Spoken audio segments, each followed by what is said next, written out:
মামলা জটের কথা দীর্ঘদিন ধরে কিন্তু শোনা যায়, সেই মামলা জট আসলে কিভাবে এই জায়গা থেকে পরিত্রাণ মিলবে আপনার মামলা জট লক্ষ লক্ষ মামলা জট বাংলাদেশের যে সিস্টেম আছে সিস্টেম মামলা জট কমবে না, বাড়বে প্রতি। পরিত্রাণের উপায় কি?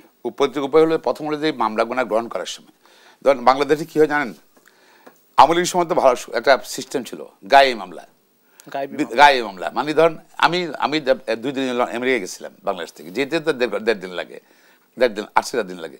মাঝে 2 দিন ছিলাম আমেরিকাতে, একটা মিটিংয়ে গেছিলাম। এসে দেখি গেছে আমার বিরুদ্ধে 3টা মামলা ওই সময়টায়। আমি বাংলাদেশেও নাই, গড়টার সময় কিন্তু ওই 2 দিন। তো এরকম মিথ্যা মামলা, গায়ে মামলা।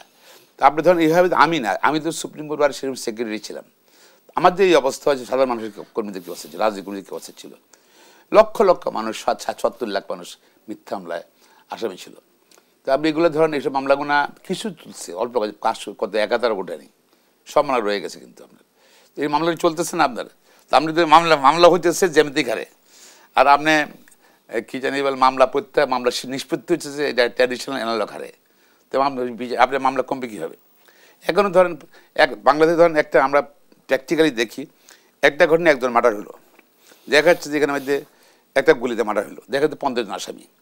মানে এই 15 জন কী করলো, এই মামলা চলতে থাকলো, 3-4 বছর 7 বছর পরে রায় হবে, রায় হওয়ার পর গিয়া 1 বা 2 জনের রায় সাজা হইলো, আর 48 জন কিন্তু খালাস হয়ে গেলো, খালাস হয়ে গেলো। তার মানে এই যে 4 বছর এই যে একটা 48 জন ঘুরে এলেন আপনি, তারা মামলা জড়িত রয়ে গেলো। এদের কী বললেন আপনাদেরকে, আপনার এই ধরেন মামলা যারা করলো, মামলা যারা আইও যে পুলিশ অফিসার তদন্ত রিপোর্ট দিল, ঠিক আছে, ওদের ভিতরে কোনো বিচার হলো? এটা হলো 4 বছর জীবনের 4 বছর চলে গেল গিয়ে, হ্যাঁ, মামলার সংখ্যা তো বাড়লেই। এখন এরকমভাবে হচ্ছে, সবসময় হচ্ছে। এটা বাংলাদেশের তো আমরা একই ট্র্যাডিশন, যারা অপরাধ করছে বিগত সরকারের সময় তাদের মামলা করার অসুবিধা নেই।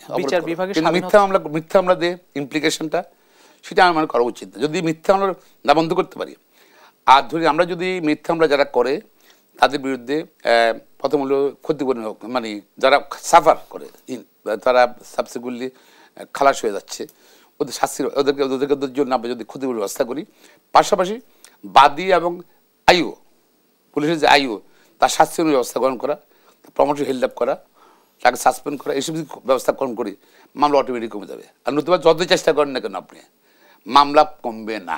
বিচার বিভাগের স্বাধীনতার কথা বারবার বলা হয়ে থাকে, আপনারাও বলেছেন গত 16 বছর যে বিরোধী দলে থাকা অবস্থা, বিচার বিভাগের স্বাধীনতা আসলে কত দূর এই স্বাধীনতা নিশ্চিত করা? আপনি ধরেন প্রথম হলো স্বাধীন তো সংবিধানের স্বাধীনতা কেবল আছে, বাস্তব স্বাধীনতা নাই বাংলাদেশে। স্বাধীনতা ছিল না, চেষ্টা করতেছে সরকার, কিন্তু আপনার যেই ডেভেলপমেন্টটা যে এটা খুবই স্লো, ভেরি স্লো। 8 মাস হয়ে গেছে, কোনো রকম এরকম কোনো মৌলিক পরিবর্তন নাই। আপনি ধরেন আপনার বিচার বিভাগটা ভেরি ইম্পর্টেন্ট। যে দেশে যদি বিচার বিভাগ শক্তিশালী থাকে, ইভেন যদি বিচার বিভাগ স্বাধীন থাকতো, শক্তিশালী থাকতো যদি গত 15 বছর, তাহলে ভোট ছাড়া বিনা ভোটে কোনো সরকার থাকতে পারতো না, বিচার বিভাগ ইন্টারফেয়ার করতো।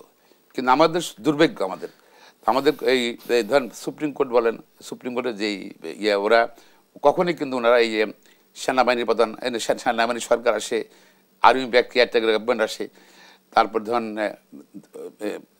সরকার থেকে যায় সংবিধান বহির্ভূত হবে, তারপর আপনি ধরেন এই স্বৈরাচার আসে, কিন্তু আমাদের সুপ্রিম কোর্ট কখনো কিন্তু এদেরকে কনফ্রন্ট করে না যে না আপনি ইলিগাল, এই government is illegal, this government is illegal, এটা বলে না। চলে যাওয়ার পর বলে যে আগের গভর্নমেন্ট ইলিগাল ছিল। দিস ইজ দ্য আনফর্চুনেট মানে পার্ট অফ আওয়ার জুডিশিয়ারি। তাই আমি মনে করি আমরা বিচার বিভাগকে সাহস দিতে হবে। সাহস দিলে তারা যেন বলতে পারে সত্যকে সত্য সময়, ওই সময় বলতে পারে যে না ইউ আর ইলিগাল। তাহলে কিন্তু আপনার আমাদের বিচার শক্তিশালী হলে হবে। পাশাপাশি হলো যে বিচার বিভাগ যদি শক্তিশালী না হয়, আপনার গণতন্ত্র শক্তিশালী হবে না, গণতন্ত্র শক্তিশালী হবে না, আইনের শাসন হবে না শক্তিশালী, কারাপশান সব কিছু মিলে বিচার শক্তিশালী না হলে কারাপশান চলবে, আইনশৃঙ্খলার অবনতি হবে। এইসব সব কিছু মিলে আমার কাছে মনে হয় যে বিচার বিভাগ যদি মানবাধিকার বলেন, কিছুই কিন্তু শক্তিশালী হবে না যে পর্যন্ত বিচার বিভাগ শক্তিশালী না হয়। আর আমাদের কিন্তু মনে রাখতে হবে যে আইনশৃঙ্খলা যেটা এটা কিন্তু এটা আমাদের জন্য এটা কনসার্ন। আমরা অত্যন্ত উদ্বিগ্ন সবসময়, এখনও উদ্বিগ্ন। আমরা সরকার নিয়ন্ত্রণ করতে চেষ্টা করতেছি।